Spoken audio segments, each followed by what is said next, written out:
verdade que acabamos de ouvir, que foi cantada, espera no Senhor, porque o seu poder nunca mudou, nem vai mudar. Não mudou, nem vai mudar. E nesse dia dedicado de forma especial às mães, nós queremos continuar pensando um pouco nessa direção, nesse sentido, e mais no sentido, buscando, digamos assim, o que significa, no conceito de Deus, maternidade? O que seria maternidade visto do ponto de vista de Deus? Talvez eu poderia começar a dizer que é algo de divino, de sublime, nesse processo todo, né? Esse processo que Deus concedeu às mulheres, dando a elas a capacidade de exercerem esse papel. Papel esse que, via de regra, é exercido de uma forma muito singular, tranquilo, embora não seja tão tranquilo. Mesmo porque depois da queda, depois de terem desobedecido o propósito de Deus lá no jardim do Éden, Deus disse a Eva: com dor trarás à luz filhos. Que dá a entender que talvez o propósito de Deus não fosse esse antes disso. Porque antes não falou. Antes ele disse, frutificai, multiplicai e vos enchei a terra. Ele não falou que a maternidade passaria por isso, que com dor traria seus filhos. Isso vem depois da queda. Mas eu não estou dando aqui um ponto final nessa matéria, apenas considerando que parece que não era assim antes da queda. Mas tudo bem. Mas de qualquer forma, com toda a singularidade e simplicidade, essa questão se cumpre e que parece ser algo de divino nesse processo que Deus colocou para as mulheres, né, dando essa capacidade de exercer esse papel. Agora, Deus não exige das mulheres que elas sejam mães. Pelo menos, se alguém encontrar na Bíblia, me mostre, porque eu não consegui encontrar essa obrigatoriedade de serem mães, de serem casadas. Não há, nesse sentido, uma orientação nesse sentido da parte de Deus. Já a sociedade humana, em algum momento, achou que deveria criar essa situação. Inclusive, no antigo Israel, isso se faz presente, é notório que quando a mulher não tinha marido ou não tinha também filho homem, ela estaria em maus lençóis na sociedade. Ela não seria reconhecida, né?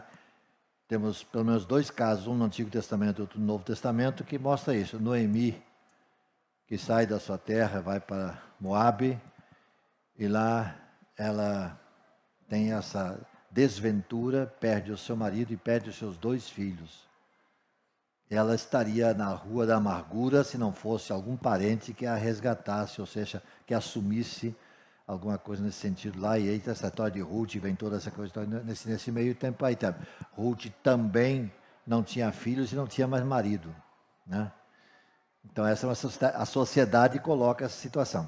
Outro no Novo Testamento, que é a viúva de Naim. Jesus e quem estava com ele está se aproximando da cidade, está entrando na cidade de Naim, e de lá está saindo o velório, indo para o cemitério, porque o filho único de uma viúva morreu. Viúva não tem mais marido, e ela só tinha um filho único que havia morrido e estão sendo levados para o cemitério.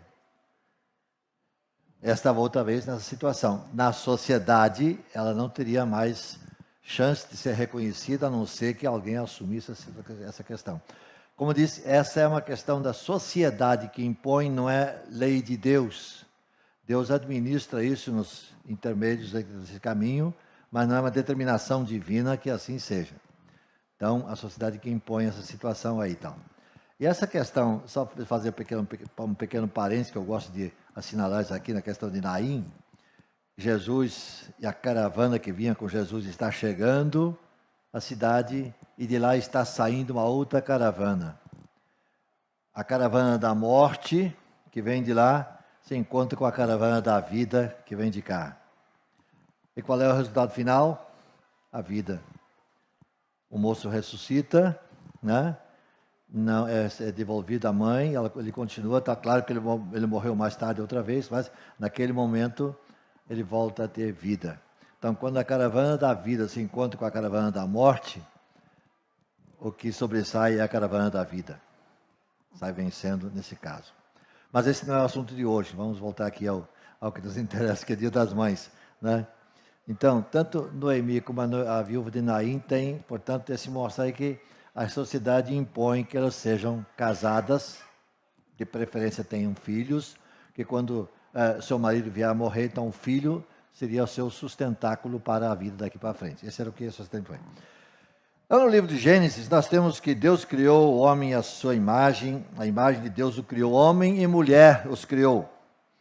Deus os abençoou e disse, sede fecundos e multiplicai-vos e enchei a terra. Deus planejou a família, deu ao homem e à mulher a condição de gerarem filhos. E Eva, nessa história toda, foi então a primeira mãe na história. Mãe de todos os seres humanos, porque todos descendem desse início lá, que tem o seu ponto inicial lá no Jardim do Éden. E como mãe, Eva não foi perfeita, mesmo porque Eva não tinha experiência, a quem ela ia pedir conselho quando seus filhos nasceram? Não havia outra. Eu acho que o próprio Criador serviu de conselheiro, de orientador para Eva, que hoje, as mulheres de hoje têm a própria mãe ou a sogra ou alguém aqui que possa orientar, alguém que tem experiência, que já teve filhos. Mas Eva não tinha isso. Eva não teve essa experiência de poder recorrer a alguma outra pessoa que pudesse orientá-la. Eu acho que foi o próprio autor da vida, o próprio Deus, que ele serviu de orientação para aquele momento, né? Para que ela exercesse então a sua função. Deus ensinou a ela, mas Deus também continua ensinando as mães de hoje, ou através de alguém que tem experiência, ou através da sua palavra. Deus continua orientando as mães de hoje. Deus, como arquiteto da família e da maternidade, planejou através da mulher manifestar o seu projeto de gerar filhos e demonstrar através disso todo o seu amor de maneira profunda, verdadeira, revelando assim a sua profunda essência, o seu imenso caráter e os seus grandes planos de geração em geração. Isso ele vai mostrando a cada momento, que isso vai se mostrando a cada gestação que acontece, a cada nascimento que ocorre. Essa maravilha, essa proeza de Deus está sendo mostrada aí através de tudo isso. As mulheres receberam de Deus um legado que somente elas podem cumprir. Por isso a importância da maternidade. Eu disse no início qual é a importância da maternidade do ponto de vista de Deus. Como é que o que Deus tem a dizer sobre isso aí? Deus concede graça às mulheres, às mães, com grande oportunidade de servi-lo na formação da civilização humana. E quando o assunto é educar ou criar filhos, nenhuma influência outra afeta mais a vida de uma criança em formação, de um ser humano em formação. Nenhuma outra influência afeta mais essa vida do que a influência da mãe. Amorosa, cuidadosa, especialmente a mãe cristã temente a Deus, reflete a seus filhos o caráter de um Deus vivo e verdadeiro, que tem planos, que tem projetos para todo ser humano. Então a mãe, de uma forma especial, o pai não está excluído disso, mas a mãe, de uma forma especial, tem essa missão diante de si. A mãe é mais do que uma nutridora de natureza, ou por natureza. Ela é também guardiã. Mais do que nutridora, ela é também guardiã, apontada pelo Criador para os seus filhos. A sua influência sobre a vida dos filhos não tem limites. E quando essa influência é negativa, evidentemente há de se formar um ser humano que não será benéfico na sociedade. Tal, portanto, é a responsabilidade e o grande dever de cada mãe. O apóstolo Paulo, na sua carta a Timóteo, ele vai afirmar que a mulher é salva pela tecnogonia. Tecnogonia é um termo grego que traduzido seria geração de filhos ou maternidade. Tecnogonia. A mulher é salva pela tecnogonia. E nesse caso o apóstolo Paulo define maternidade como colaboração na obra do Criador. Não que o Criador fosse incapaz, mas Deus dá à mulher, especialmente à mulher, essa possibilidade de continuar esse trabalho, esse projeto que ele iniciou e deu então essa capacidade à mulher. De certo modo, um sacerdócio, visto que toda mãe é chamada a transmitir, não somente a vida física. Toda mulher, ao dar à luz a um filho, ela está transmitindo vida física. Mas o que Deus espera da mãe não é somente isso. Além de transmitir a vida física, ela também deve transmitir a educação, a respectiva educação, também a formação moral, a formação ética e, por que não dizer, a formação espiritual. Esse pacote faz parte da participação da influência da mãe na formação de um novo ser. E essa missão que Deus coloca, hoje é Dia das Mães, em especial para o Dia das Mães, mas é claro que os pais não estão excluídos disso. Tem participação nisso, é lógico. Mas começou o Dia das Mães, então vamos falar só das mães hoje, depois a gente fala dos outros. Então, ser mãe é uma das aspirações mais importantes da mulher. Trata-se da dignidade da mulher, dada a importância das mães na sociedade e da importância das mães aos olhos do Criador divino. Por isso a importância, por isso a necessidade de observarmos e atentarmos para isso. A sociedade precisa olhar com atenção a importância que as mães têm. E as mães precisam saber que Deus tem interesse em que a sua função aqui na face da terra, o seu ministério a ser realizado aqui, tem grande importância aos seus olhos, de acordo com aquilo que ele tem planejado. Com seu olhar de graça e misericórdia, Deus vê cada mãe como sua filha amada. Pela sua disposição e entrega à maternidade, ele a ajuda e a ensina a caminhar, tal qual fez com Eva. Continua fazendo até os dias de hoje. Às vezes diretamente, outras vezes através de outras pessoas que já tiveram experiência nesse caminhar. Deus continua atento. Ele ajuda a ensinar, ele ajuda a ensinar e a caminhar. Um retrato disso, por exemplo, é o caso de Agar. Agar, a serva da esposa de Abraão, né? Rejeitada, abandonada com o filho. Lá no livro do Gênesis nós temos essa história, está registrada a sua história lá, que mostra que a intervenção de Deus na vida de Agar foi extremamente importante. Esse fato se revelou e ficou explícito mais uma vez que Deus é um Deus que tudo vê. Agar foi despedida pelo deserto afora, ela e seu filho Ismael, mas Deus estava atento à situação. Deus é um Deus que tudo vê. Sua maravilhosa graça, ele imediatamente veio ao seu encontro, ao encontro de Agar, para supri-la das suas necessidades emergenciais, permitindo que Agar experimentasse a sua providência, a sua presença e a sua provisão. Não a abandonou. O legado de Agar constitui um extraordinário testemunho para o sem número de mulheres desprovidas de recursos e desfavorecidas nos dias de hoje.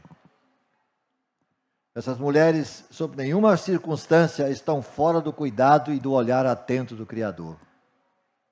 Deus ensina a Agar a ter bastante coragem, a ser muito perseverante, a ter sempre esperança e a jamais pensar em desistir.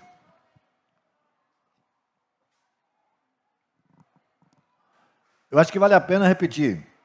Deus ensina a Agar a ter bastante coragem, ser muito perseverante, ter sempre esperança e jamais pensar em desistir. Deus, o Criador, com a sua intenção, faz com que Agar compreenda que Ele, Deus, sempre esteve presente.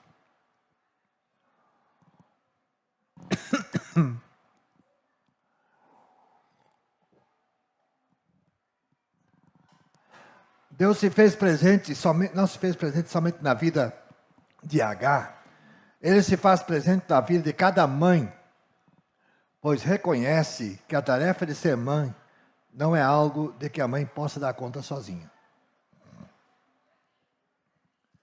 Deus sabe que toda mãe precisa do seu auxílio. E daí vem a pergunta: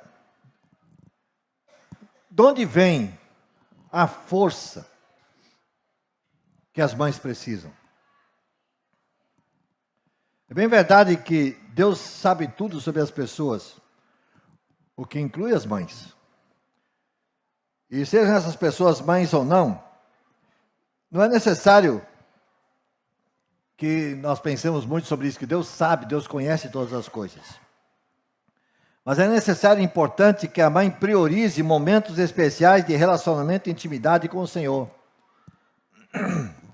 Talvez muitas situações onde a mãe não acerta muito bem na sua tarefa de educar os seus filhos, esteja na falta desse elemento, ou seja, do seu íntimo relacionamento com o Criador. Essa busca desses momentos em que Deus oferece recursos necessários para o enfrentamento das dificuldades, para a obtenção da sabedoria, na educação dos filhos, por exemplo, com a graça de Deus sobre a vida dos filhos. Mas é importante dizer que, mãe, a sua situação, seja ela do tipo caótico, nada agradável, como foi o caso de Agar, ou não, Deus está vendo a sua situação. E está pronto a oferecer a sua ajuda, a sua orientação. Mães são o maior tesouro de uma nação. São as melhores auxiliadoras de Deus e as mais abençoadas entre as mulheres. Vez que há mulheres que não são mães. As mães são o maior tesouro de uma nação, as melhores auxiliadoras de Deus e as mais abençoadas entre as mulheres. Já foi citado hoje na EBD, a mão que balança o berço impacta o mundo para a eternidade. Essa é uma verdade. Deus deseja que as mães deixem a sua marca no mundo. A marca como instrumentos nas mãos de Deus. E isso acontece quando a mãe prepara uma nova geração, que por sua vez se levantará e pela fé continuará em pé. Essa nova geração. A mãe tem um grande Pai que é Deus. Ela é capaz de realizar essas proezas. Ela sempre deixará sua marca para a eternidade na vida dos seus filhos. Que ela há de criar segundo os propósitos de Deus. Que Deus possa realmente capacitar as nossas queridas mães a levar a sério a sua função, a sua missão e corresponder àquilo que Deus espera de cada uma delas. E que os pais estejam atentos para ser auxílio, prestar ajuda, estender a mão, que é muito necessário, para que possam desempenhar. Eu queria terminar essa minha palavra nesse momento com um pouco mais leve, um pouco mais jocoso aqui, com uma entrevista feita com crianças de 7 e 8 anos de idade. Essa entrevista foi feita na Espanha, mas se fizesse na rua Castro Alves, talvez as respostas seriam semelhantes. Não seria muito diferente dessa aí, né? Então, algumas perguntas, quer dizer, respostas a perguntas que foram consideradas assim mais interessantes, estão nessa relação, que é bastante interessante, né? A primeira pergunta: quem é o chefe da sua casa? Aí a resposta: acho que é a minha mãe, porque ela tem muito mais coisa a fazer do que meu pai. Criança de 7, 8 anos está respondendo isso aí. Acho que a Antonella também responderia isso, né? Segunda pergunta: por que Deus fez o Dia das Mães? Resposta: porque elas são as únicas que sabem onde estão as coisas em casa.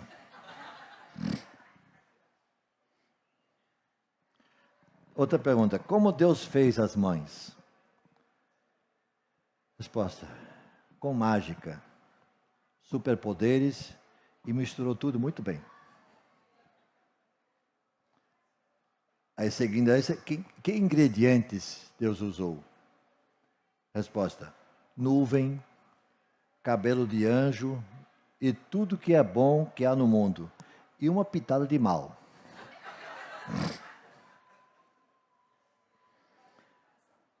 Por que Deus te deu sua mãe e não outra? Resposta: porque Deus sabia que ela seria mais minha mãe do que as outras. Essa aqui eu achei muito interessante. Isso aqui. Por que sua mãe se casou com seu pai? Aí entra a avó na história. Minha avó disse é porque ela não pensou direito.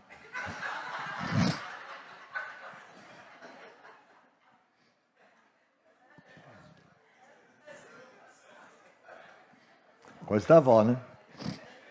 Qual a diferença entre as mães e os papais? Então tem 4 diferenças aqui.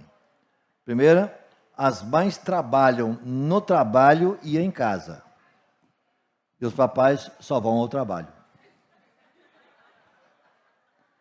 Segunda, as mães sabem falar com as professoras sem assustá-las.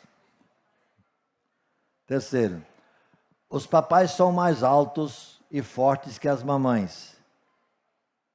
Aliás, são mais altos e fortes, mas as mamães têm um verdadeiro poder, porque você tem que pedir para elas quando quer dormir na casa de um amigo. E quarto, as mães são mágicas, porque elas fazem você se sentir bem sem remédio. Outra pergunta: o que sua mãe faz no tempo livre? As mães não têm tempo livre. E a última: se pudesse mudar algo em sua mãe, o que seria? Eu queria que desaparecessem os olhos invisíveis que ela tem atrás da cabeça. Meninos de 7 e 8 anos respondendo essas perguntas. Né? Então, que nós possamos... E assim, termina assim: feliz Semana das Mães, porque um dia é pouco. Então, que as mães tenham essa felicidade.